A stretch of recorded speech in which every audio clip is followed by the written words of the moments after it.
Pedersen's going to be able to join us as well from Colorado. We decided to hold this webinar because we know there's a huge amount of fear and confusion and anger as we witness Donald Trump's escalating attacks on the civil service. We're joined today by experts in Colorado and Washington, D.C., who are here to help answer some of your questions and discuss that resources that are available to you, whether you are a current federal employee or whether you've recently been terminated. I hear every day from federal workers, sorry, I'm getting an alert. I hear every day from federal workers in Colorado who have been harmed and are being threatened by President Trump's crusade against the federal workforce. And I'm grateful to those of you who have called my office to share your frustration and fears, especially to those of you that have called on behalf of your colleagues that you're worried about. Your stories have been critical to me and to all of us to understand exactly what the chaos is like and how it's unfolding on the ground. We're here today because many of you have been wrongly terminated. Forest Service staff managing public lands across our state, National Weather Service researchers in Boulder, CDC scientists in Fort Collins, Denver-based taxpayer service workers at the IRS who were fired in the middle of the season when people need their help the most, and many, many more across Colorado and all across the country. I was honored to host Jamie Werner last week in Washington, who was fired because without cause from her position as a program management specialist in the White River National Forest. She joined me for the State of the Union to highlight to the national media and to leaders in Washington that terminating dedicated public civil servants is not just short-sighted, it can be downright dangerous. The actions of President Trump and Elon Musk working for him are undermining the effectiveness and productivity of critical work that you are doing. And I want you to know that we are all working every day and will keep working to defend you and the integrity of your work and the 40,000 federal employees that we have in Colorado. I want to thank you from the bottom of my heart for everything that you are going through and for your public service, your commitment to our state and to our country. We're going to be answering your questions this evening and sharing resources that are available to you that hopefully will help you as you navigate this rocky time at the federal and state level. First, I'm going to ask my co-hosts and our other panelists to introduce themselves and say a few words before we turn it over. I'm going to begin by passing it over to my colleague, Senator Hickenlooper. Great. Let me see. Am I unmuted? Yes. I can never remember. Thank you, Michael. It's really great to be in this battle alongside great leaders like yourself. I hope Congresswoman Pedersen comes here, but you should all know Senator Bennet's been a champion for federal workers ever since I've known him. This is not something he comes to lately. I want to thank all our panelists, Shara, Jessica, Rob. Thank you all for joining us here. And I want to echo what Michael said, to thank everyone on this call for their public service, for their local community, what it does for our state, and what it does for our country. This, as Michael described, it's a tough time to work in public service. And I want to thank you all for dedicating your lives to trying to make our country better, trying to give something to your neighbors and your community and to your country. I feel the anger and frustration. Pretty much every day, someone gets through to me and says, "What the hell are you doing? Why can't you stop this?" We understand the frustration you're all feeling, and seeing firsthand the pain that this administration's actions are causing in Colorado and America. It's frustrating. It makes me mad as hell. I can't even express it. Usually there's a good reason when you're angry. but there's never a good reason to lose control. But I'm pissed. I just can't believe this is happening. Colorado, as Michael said, we've got 60,000 federal workers. They're our neighbors. There are nurses at the VA hospitals who care for our veterans. There are park and forest rangers who maintain our public lands. They fight the wildfires. There are brilliant scientists and brave law enforcement officers. Coloradans make sacrifices to take these jobs. And, as everyone on this call knows, you don't become a public servant for the paycheck. You do it to become a better person, to make the community better. The Trump administration is undermining all of that. They're not treating the federal workers with any of the respect that you all deserve. And that's putting it mildly. I ran for mayor of Denver way back when. I was all for trying to make government more efficient, for cutting actual waste and fraud, abuse.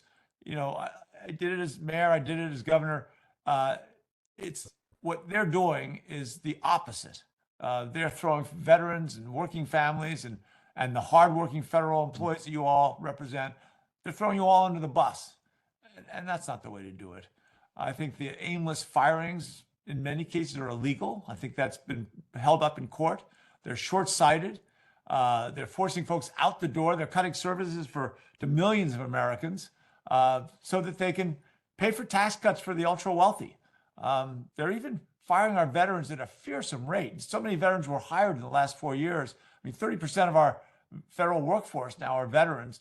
They've already fired 6,000 veterans, people who gave so much to this nation and really made the decision to serve our country and continue serving their country after they left the active duty military. So this kind of strategy without a plan, it's not a strategy. It's chaos. So we will do everything we can to help. We have a resources page on our website for federal employees who have been fired. We're trying to connect folks with state resources. You can head to hickenlooper.senate.gov/federal workers. We're not backing away. We'll, along with Michael, I'll be fighting back every day to protect Coloradans, to support the lawsuits, to demand information about these staffing changes from the Office of Personnel Management and Department of Interior. We've also publicly stressed how critical your work is to the state and to the country, and hopefully this will create a new awareness for the public. Ultimately, we want to make sure we have public pressure, a real campaign to make sure everyone understands the huge impact these cuts are going to have in Colorado.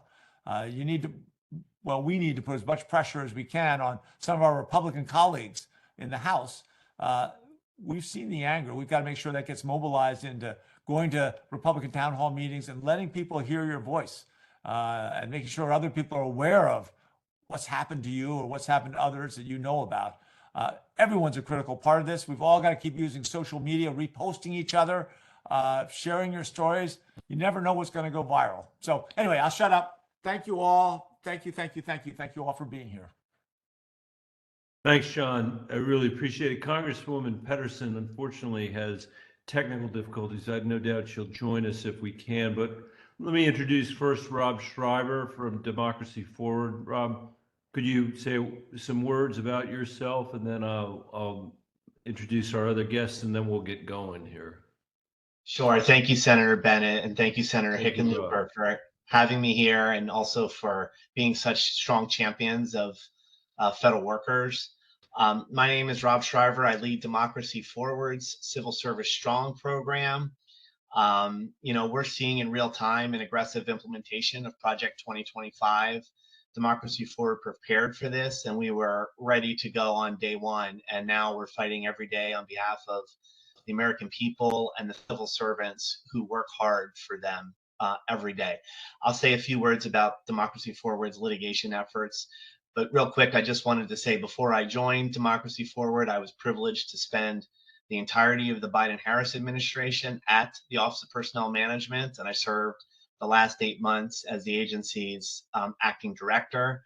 So I got to talk and work with a lot of federal employees, and the senators covered a lot of the basics. 80% of you work outside the Washington, D.C. area, and you leave your politics at home, care about the agency's mission, and you want to help the American people any way that you can. And it doesn't seem like the Trump administration gets that. They seem to think that federal workers are trying to thwart them and impede their priorities.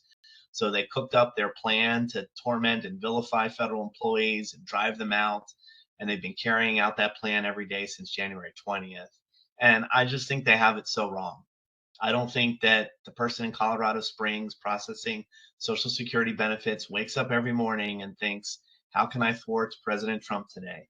Or the air traffic control workers at Denver International Airport, the VA nurses in Grand Junction, the scientists at the Fish and Wildlife Conservation Center in Lakewood, smoke jumpers and wildland firefighters across the state. I think that you guys work every day to serve the American people, make sure folks get their Social Security checks, keep the skies safe, conserve natural resources, care for our veterans, and protect us all from wildfires. That's what you do. So I wanted you to know that Democracy Forward and other partner organizations have filed more than 85 lawsuits against 30 Trump administration executive orders and actions.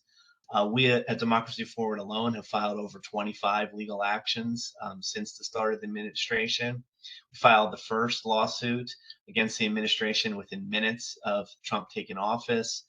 And we've been working to stop DOJ from stealing confidential data from the IRS and accessing sensitive systems at Labor, Health and Human Services, and the Consumer Financial Protection Bureau. In fact, the court has agreed to our request for discovery in one of our cases, which that's going to help shine a light on how DOJ operates and how it's using its unprecedented access to highly sensitive information across the federal government. Before I wrap, let me just say that we're winning.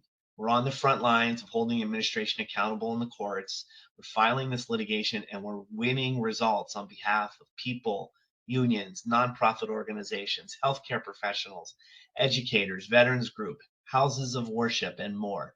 We're not done winning. We filed litigation against Trump's midnight OMB memo that froze federal grants. We got a nationwide preliminary injunction to block that memo. We got a nationwide preliminary injunction on President Trump's anti-DEIA initiatives.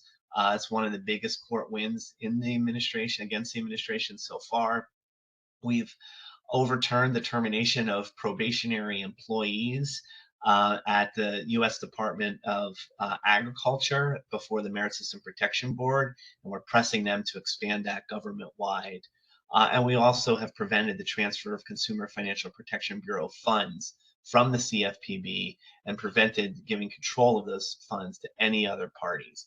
So you can check out civilservicestrong.org. It's where we've got resources for federal workers and information about all this litigation. Thanks again for having me here tonight, Senators. Thank you, Rob Schreiber. Appreciate everything that you've been doing from day one on this. You were ready to go, and Democracy Forward it was as well. I don't think any of us necessarily thought it would be as bad as it's been, but you guys were clearly mobilized and ready, and we're all grateful for that. Cher Haven from the Colorado Department of Labor and Employment. Cher, could you say a few words about yourself, and then we'll have one more, and then we'll begin to moderate questions. Thank you, Senator Bennet. Thank you, Senator Hickenlooper. And we certainly appreciate the opportunity to join you here tonight to share some important information, resources, and updates that we have recently deployed at the Department of Labor and Employment to help our federal workers. Joining me is my colleague, Phil Speshart, the Director of the Division of Unemployment Insurance. At CDLE, we oversee a number of benefit programs to workers, including unemployment insurance, workers' compensation, paid family leave, and various labor laws. We have seen an increase in UI claims coming in from federal workers in recent weeks.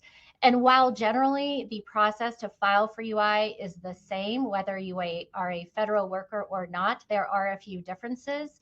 But real quickly, just a few high-level eligibility points and need to know about UI in Colorado. In Colorado, unemployment insurance is available for 26 weeks. When you lose your job through no fault of your own, it provides about 55% wage replacement. Employers pay into unemployment insurance benefits, but an employer may not prohibit you from filing for unemployment insurance. We have seen with these federal claims coming in, there are a lot of differences in the separation circumstances. So we know some folks have taken a fork in the road, as it has been called, severance packages, perhaps were terminated. Our message to our federal workers is we encourage you to file that unemployment claim. Every claim is different. Every history, your work history is different. In Colorado, we look at your work history for the last 18 months. That means we'd look at not just your wages earned, but every employer that you worked for and your reason for separation. And so that makes every case unique. So while it may seem like on its face, a claim from a federal worker may not be eligible for unemployment, we certainly want to provide workers with their right and their due process in determining if they may or may not be eligible. We just want to really emphasize the fact that we're here to support, we stand ready to support our federal workers.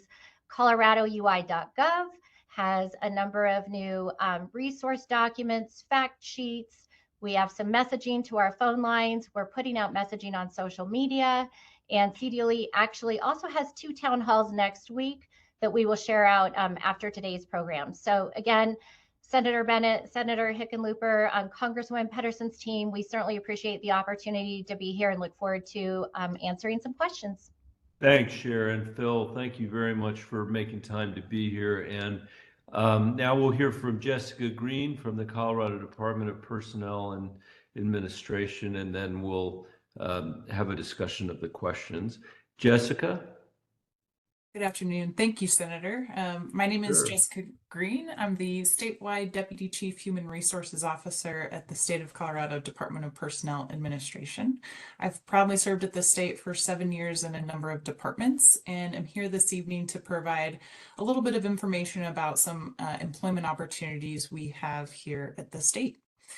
So the state of Colorado is always looking for talented people to serve in state government. I think as federal employees, this group knows more than most the value and impact of public services on citizens, and we would welcome anyone who's interested in continuing their career in public service to apply at the state of Colorado.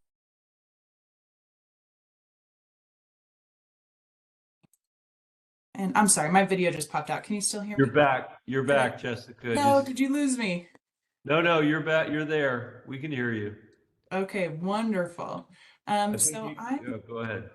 Where did I lose you? I'm so sorry. Just a sentence ago. You're fine.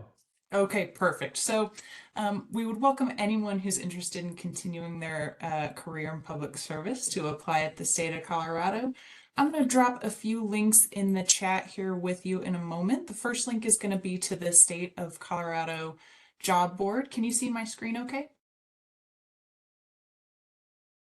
I think so. Yes. Yep. Okay. Wonderful. So I'll drop the link. The state has over 500 jobs posted in fields ranging from professional services, healthcare, information technology, labor trades and crafts, physical science and engineering, administrative support, and enforcement and protective services. So if you name it, we do it, and have over 500 openings as of today. So on this page, you can search for job openings using keywords in this field here. You can also filter jobs on the right-hand side by location, department, job type, so that's full-time, part-time, and salary. And then on the left-hand side of the job board, you can use that to fill out interest cards, learn more about applying for the state of Colorado, and look at our class descriptions for our roles. So each job posting will have information about that particular role. So it'll have salary, a little bit of information about the work, and minimum and preferred qualifications. So when applying to state jobs, please keep in mind that human resources professionals will review your application, not necessarily your resume. You're welcome and encouraged to upload a resume, but they're going to review what you put in your electronic application to ensure you meet the minimum qualifications for your role. So it's very important that you make sure your application when you're applying to roles is completely filled out and specific to the job that you're applying for. You want your application to demonstrate that you not only meet the minimum qualifications, but you're the best candidate for this role in meeting the minimum and preferred qualifications. I think for this group, it's also important to note that most of our positions do have residency requirements for the state of Colorado. So each job posting will indicate whether there is a residency requirement, but just take a look at that when you're applying. And then a couple last things. The state of Colorado departments do post and fill their own positions here. So if you have any questions about a specific role, please look for the contact information on that specific job and someone can help you out. And then the second link I'm going to be posting to you this evening is about our benefits. So I'm proud to say that the state of Colorado offers wonderful benefits in retirement. And so I'll post information about those in the chat as well. That's what I have for you this evening. Thank you so much. Thanks, Jessica. I appreciate it. The questions, and I have no idea whether we have time on the back end. I certainly will stay if we can. There are about 7 questions. We received hundreds of questions, as you might imagine, during the registration process. We chose the most commonly submitted questions to ask of today's panelists. If you do not get to your question, if we don't get your question, I hope you'll visit my website. John already gave you his, and I'll give him a chance later to do it again, but mine is www.bennet.senate.gov. You can submit your questions there and also find regularly updated resources for federal workers under the services tab. You can also call mine at 303-455-7600. I'll give John the chance again to do that. Let me also mention that Brittany Pedersen also is a champion for federal workers. She has been defeated by the internet tonight, but we will make sure that we pass along everything that we talk about today. And so, Rob, let me turn it over to you. The first question: what recourse is available for federal employees wishing to appeal termination? And are the same options available to terminated probationary employees? Those are both questions that I've heard a lot as I've been traveling the state, and I'm not surprised they're the first question or they're at the top. Yeah, happy to address that, Senator. And the answer is not simple. So let me try to be as clear as I can. If you are a federal employee who gets terminated and you are a member of a bargaining unit, your first stop should be to your union rep. And I would go to your union rep, whether you're a dues paying member of the union or not. They can advise you on what your possible remedies might be under the collective bargaining agreement or under the administrative procedures that apply to federal employees. So that's step 1. Step 2 is if you're not represented by a union, or if your union tells you that maybe the other options are a better option for you than the contract, the main remedy available is to file an appeal with the Merit Systems Protection Board. And that's available to most federal employees. And that is a special board that is set up specifically to handle challenges to personnel actions brought by federal employees. It's pretty easy to file one of these appeals. We actually have a tutorial on civilservicestrong.org that can walk you through how to do that on your own. And there are also federal employment lawyers that can help you with that. Now, for people who are probationary employees, and remember, probationary employees haven't done anything wrong. These are people who are new to the federal government, or maybe they've been newly promoted. And so they just don't have all the same rights that longer term federal employees have. There are limited rights to file appeals with the Merit System Protection Board. If you think that the termination is based on political affiliation, for example, you can do that. If you think that you've been discriminated against, you can go through the federal EEO process. And then, just to make it more complex, but to be complete, one more avenue is an avenue that we at Democracy Forward took advantage of on behalf of probationary employees. We think these mass terminations constitute what's called a prohibited personnel practice. And so we went to this agency called the Office of Special Counsel. They exist specifically to investigate charges of prohibited personnel practices. They're the ones that put the 6,000 USDA workers back on the job because they think that these terminations are illegal. So that is proceeding. But for all those of you out there looking to know what you need to do, the 2 key things or go to your union and check out those remedies, or file an appeal with the Merit Systems Protection Board. Thank you very much. The second question is about unemployment, Chair, which I thought we would get a question about.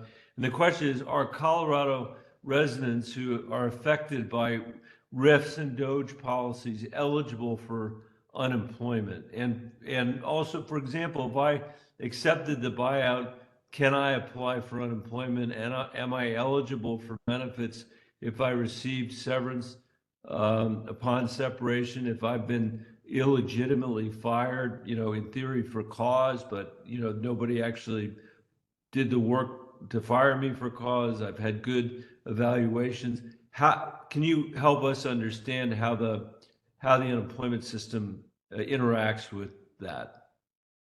Certainly. Thank you, Senator Bennet. Like Rob's answer, it's complicated. Just a couple of points. When you get a severance, it certainly is considered income. So it's important that a severance package specifically is reported into the division when you file your claim. As I mentioned previously, an employer may not prohibit you from filing for unemployment, and we want to make sure that a federal worker knows that once you file a claim, it does go through a fact-finding process.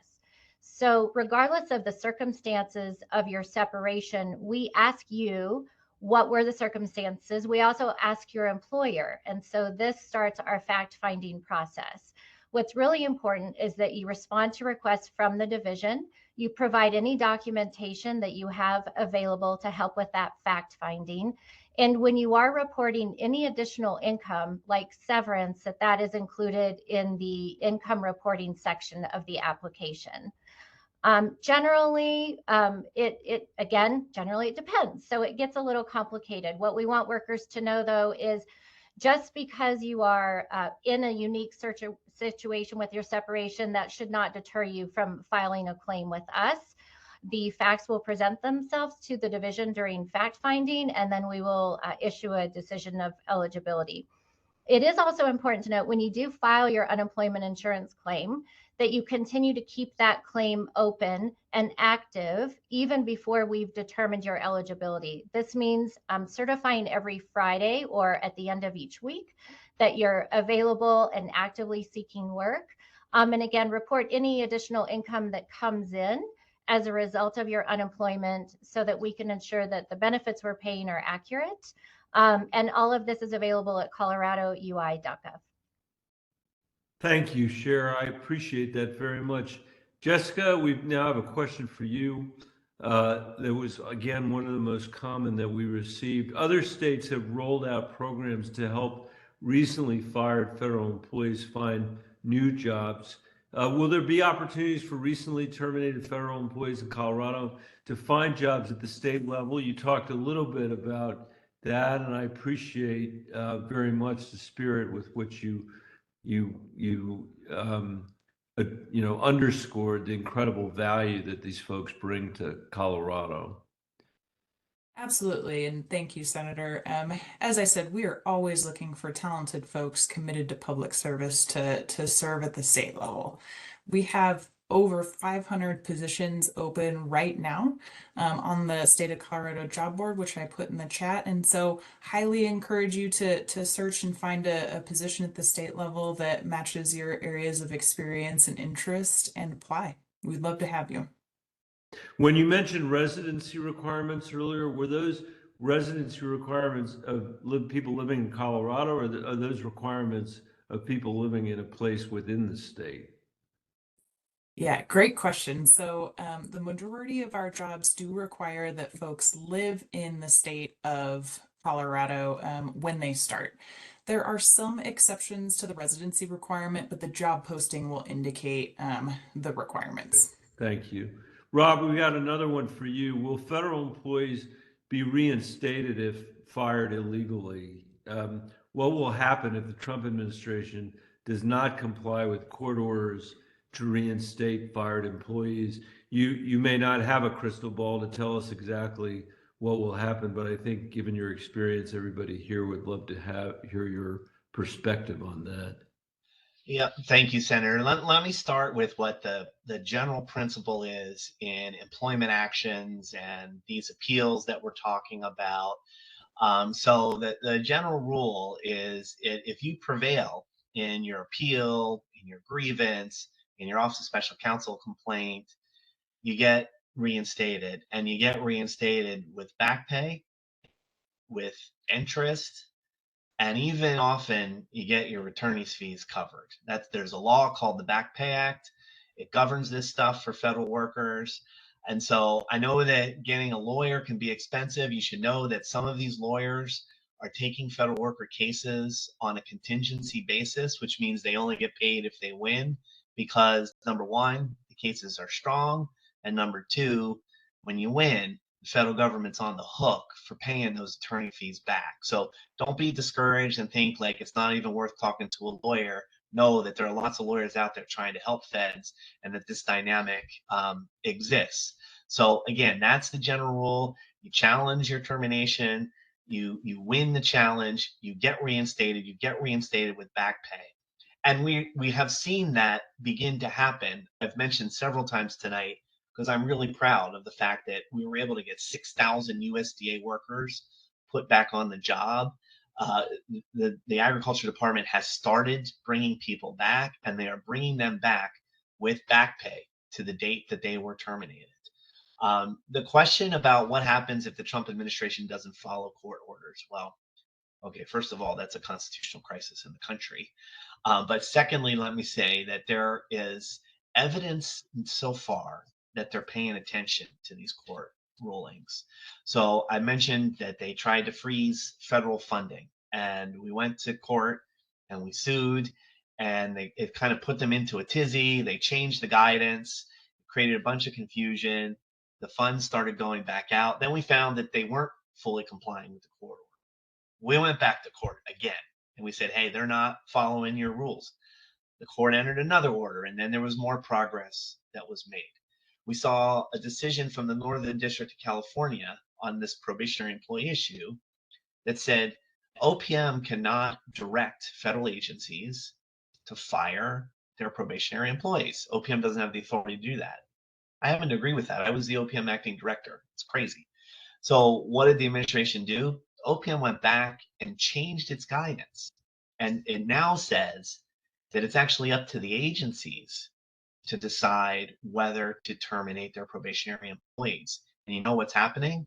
A lot of agencies are voluntarily bringing back those probationary employees that they terminated.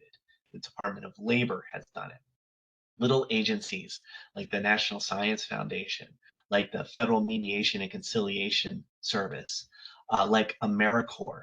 You're starting to see, again, in reaction to these court decisions, the Trump administration backing down, and agencies then having a more reasonable approach with their workforce. So, look, I got to believe that the judicial system is going to hold.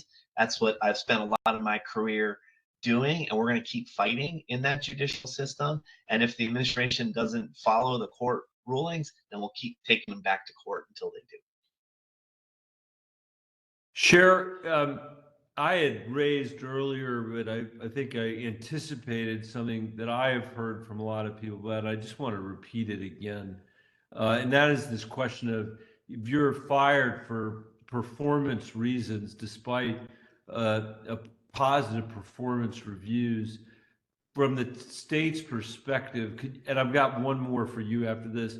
Can you just say again what the status of that is with respect to the unemployment benefits? What I heard you say, I think, is that you don't take, one side of the story in a case like that. That's correct. Thank you, Senator. So we have received a lot of these questions around fired for performance when performance was actually exemplary. And again, we conduct fact finding. So the worker will have the opportunity to provide any additional documentation you may have on your performance history. We recognize that you may not retain these in your personal files at home.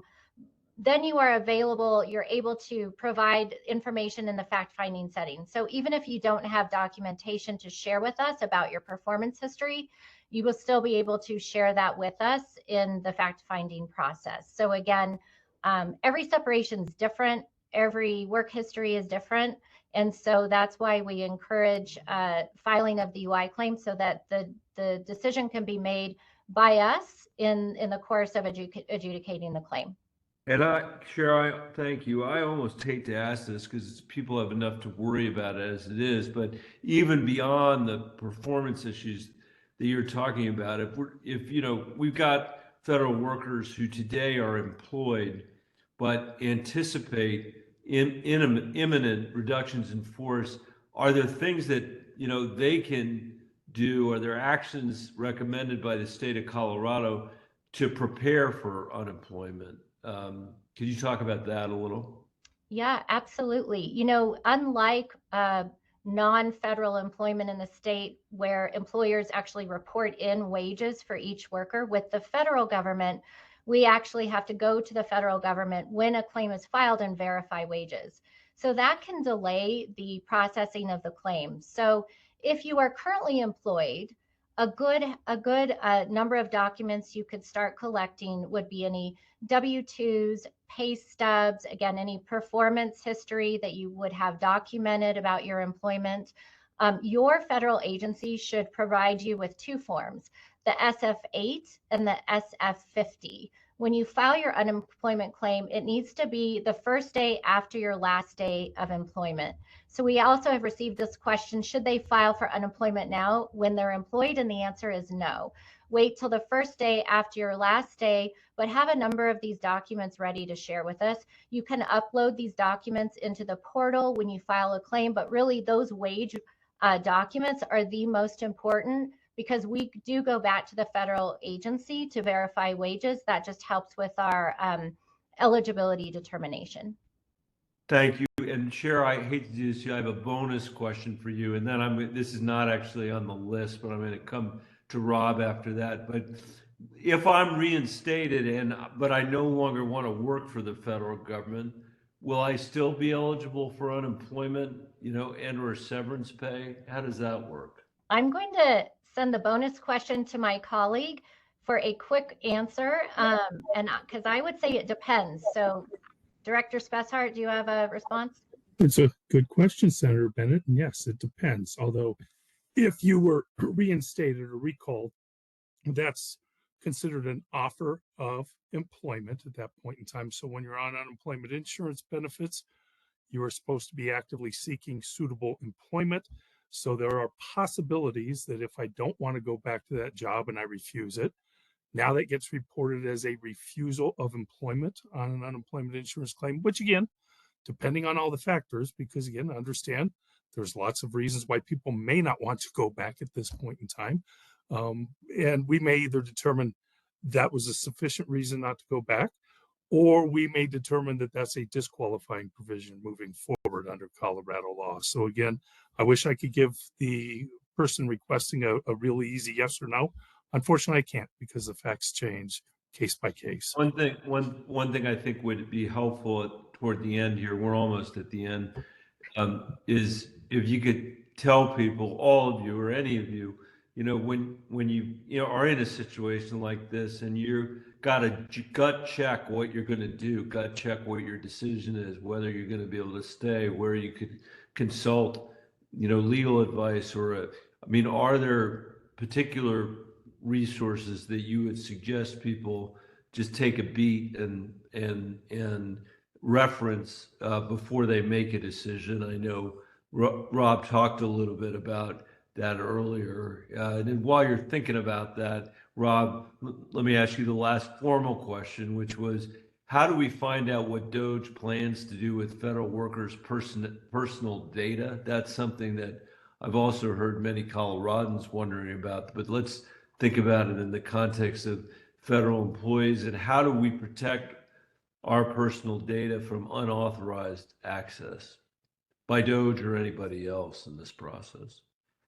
Yeah, this is some scary stuff, right? Based on what we've read and what we've started to learn through litigation, because there are rules around data access, and the federal government holds some of the most sensitive data like in the world. And we've learned over years about the types of safeguards that you need to have in place, the protections you have in place. We learned a hard lesson at OPM when 10 years ago there was a pretty big data breach, and Right. we put a whole lot of safeguards in place and worked on our cybersecurity for a long time to restore the trust and confidence of the American people, that that their data was being safeguarded, federal workers' data was being safeguarded. So there are good rules, good policies in place. When folks don't follow those, like that's a recipe for disaster. And so we're trying to find out through this litigation that we have against Doge. I mentioned up front that a court has ordered what's called discovery in one of the Doge cases. And so what that means is we're going to get to go in and ask questions and talk to Doge officials and everything about what they've been doing, how they've been accessing this data, what they plan to do with it. So that's a really important development, and we'll keep moving ahead with that. What can you do to protect your personal data? I mean, I think there's just like be aware and have good data hygiene practices. Check out your credit reports. I put in the chat, like, download your documents. If you're a federal worker, it's a good idea to get your SF50s, to get the documents you can from your official personnel folder. Make sure you safeguard. I've heard these stories of federal employees being kind of with no notice marched out of their office, and they have like a printout of their SF86 in the office, which is their background investigation form, and they're worried about that document like falling into the wrong hands. So just practice good document hygiene like that, and make sure you're not leaving personal information around, leaving it in the office. Exercise due diligence with everything. Pay special attention to all of those practices. And we're going to keep fighting to figure out what Doge is trying to do, and also to hold them accountable. I'm really worried about cybersecurity, given like all these people getting fired. I'm worried about that. I know that OPM attack, if memory serves, that was Beijing, not our own government back then. But and that I wonder, Rob, just because I can't resist, you've been talking to federal employees in this context and others. What advice do you have, first of all, to address the threats that might come from Doge toward federal employees, and also do you have any advice for how people should think about coping with all this stuff over the next 4 years? I mean, this is 7 weeks into this administration, and John and I are both seeing people all the time when we're at home or we're here that are literally in tears. Their families are in tears. Their colleagues are in tears. What advice can you give to people about how to get through this? Yeah, it's really hard because this is affecting not only people's livelihoods, but I know federal employees, and I know that what they really care about is their mission, and what they're really worried about. I talk to federal employees all the time that are like, look, this is terrible for me. I will try to find my way through it, but what's going to happen to the people that I'm serving? What's going to happen to these functions? So this is my observation, Senator.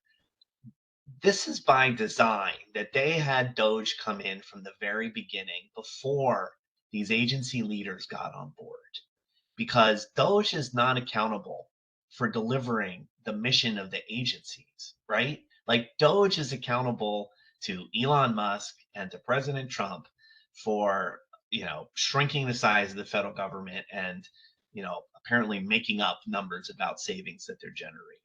And they got in there before the agency leaders got in. Now the agency leaders are starting to come in. And what are you seeing? We are already seeing these secretaries push back and say, wait a minute, like, I actually have a mission I need to deliver on. I'm the one that's responsible and accountable. This is my workforce. I need to be the one that's making these decisions. And I think that that might be cause for some hope. It's just human nature, right? Like you're put in charge of a department or an agency, and the people there start coming to you and say, these are the things that we're supposed to be doing, and we can't get them done. And then you have somebody who, has been confirmed by the Senate, that has answered questions and is saying, oh my God, like, how am I going to deliver healthcare to veterans? How am I going to protect the cybersecurity of this data? How am I going to fight wildland fires? Exactly. And you're starting to see this pushback, right, Senator? You're starting to see that some of these secretaries are saying, hold on a minute. So, like, this is what you do with your career is a very personal decision, and they've tried to make it as awful as possible for you so that you willingly leave, because that makes it easier for them. But I don't know, maybe this is a fool's gold, but I kind of think that as these agency heads get in there and actually have to deliver on the mission, that there's going to be a little more pushback against what Doge is doing. And John Hickenlooper, I'm gonna come to you again and here just to say hello to everybody. But let me ask you guys again, if you wouldn't mind, each of you to give people contact information that they could reach out to if they are in a question, they just don't have they may not know, worried, want to take a beat and make sure everything is going to be okay. Could you, or not okay, but that they've given themselves the opportunity to be able to think about how to avail themselves of the protections that they have or that their colleagues have. Could you just each give some suggestion for that? We're obviously going to put that in the chat as well, and it'll be available at the end. Anybody? I can offer up civilservicestrong.org. Civilservicestrong.org. We have a bunch of resources on there for federal workers. Good. Jessica? Absolutely. Thank you. So it depends on the job posting, but on every posting, there's contact information at the bottom if you're interested in applying or have questions about that position. Great. And Cher? Thanks, Senator. coloradoui.gov. In addition to unemployment FAQs, we have information on reemployment support and assistance that's available at workforce centers across the state, in person or virtually, with a number of reemployment support services available. Thank you. Senator John Hickenlooper? Let me make sure I unmute for once in my life and don't fail that test. We hear you perfectly. Just because I just unmuted myself in the nick of time. I just want to echo your gratitude to our panelists, to let everyone else that's on this call know that we're doing everything we can, and we will continue to do everything we can. We have a spot on our website, hickenlooper.senate.gov/federal workers. Where you can come and get someone will call you back, and we'll do everything we can. If we can't get you back hired by the federal government or find a place with the state government, we can help you navigate through some of the complexity of some of those systems. But don't get discouraged. I mean, these are hard times for a lot of people, but the way you get through hard times is helping your neighbor and making sure we all do this together. And again, that's why I appreciate so much our panelists today. Taking time out on their busy lives to answer all the questions that they answered. Yeah, thank you so much for being on, John. And John, thank you for everything you mentioned at the beginning.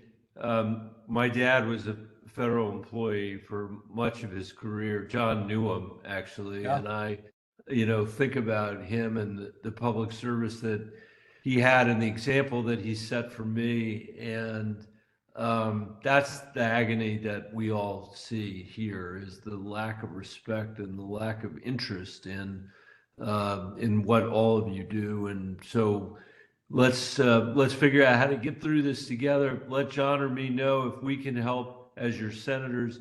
Please feel free to contact the people that were on this panel. I hope the resources we shared today will be helpful, but if they're not, and you want us to find something else, please let us know. The contact information for the congressional, for the offices and for tonight's panelists are on your screen if you'd like to follow up. Thanks again, and we wish all of you we wish all of you um, a good evening during this very, very difficult time. Thank you for your service. Thank you, Michael. Thank you, John.